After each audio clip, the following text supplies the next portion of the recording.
करीब नहीं आ रहा था, बेटा बाप की लाश से करीब नहीं आ रहा था, उस वक्त इन जवानों ने शमशान में पहुंचकर अंतिम संस्कार करने का काम किया।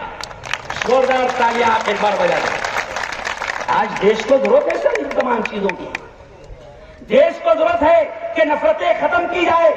हमारे बुजुर्ग हजरत मौलाना अरशद मदनी का एक जुमला मुझे याद आया। सुनो जवानों, मौलाना अरशद मदनी का एक जुमला मुझे याद आया। वो कहते हैं कि आग को जुमला सुनो, वो कहते हैं कि आग को आग से नहीं बुझाया जा सकता, आग को बुझाने के लिए पानी की जरूरत है। तो इस वक्त देश में नफरतों के पुजारियों ने, नफरतों के सौदागरों ने नफरतों की आग लगा दी है। तो मौलाना अरशद मदनी कहते हैं कि इस वक्त देश में नफरतों की आग को बुझाने के लिए प्यार, मोहब्बत और अमन की बारिश हमको बरसाना पड़ेगी। हमें एकता का पैगाम देना पड़ेगा। ये बड़ा प्यारा देश है साहेब।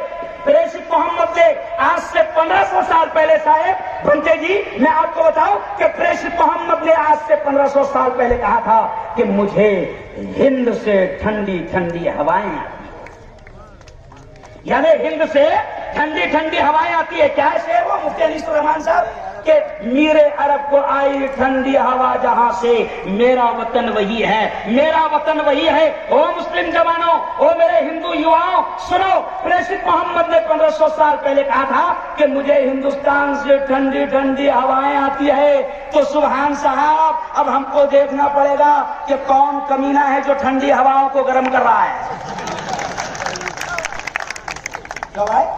कौन कमीना है जो ठंडी हवाओं को गर्म कर रहा है। और याद रखो, किसी को कुछ नहीं पड़ी। एक जुमला सुन लो, किसी को कुछ नहीं पड़ी। वो किसी शायर ने कहा है, दिमाग में आपके बैठ जाएगा, मुफ्ती अनीस साहब किसी शायर ने कहा है कि सियासत को, जुमला सुनना जाना ना आपका असरार मियां, शेर सुनो, लिख लो इसको कि सियासत को